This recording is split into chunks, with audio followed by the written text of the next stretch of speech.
समोर वस्तू असते, पण इंग्लिश बोलायच्या टाइमला अडकता का? दिस का दॅट की दीज का those? Welcome to day 23 of Eagle English challenge.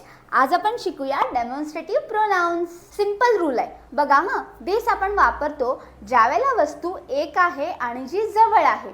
That आपण वापरतो ज्यावेळेला वस्तू एकच आहे पण जी लांब आहे.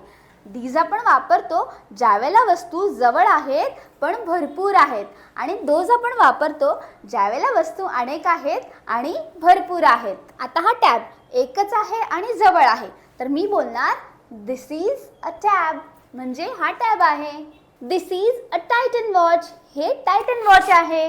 That is AC, that is the door, तो दरवाजा आहे. दीज आर मार्कर्स, हे मार्कर्स आहेत. Those are students, those are Windows.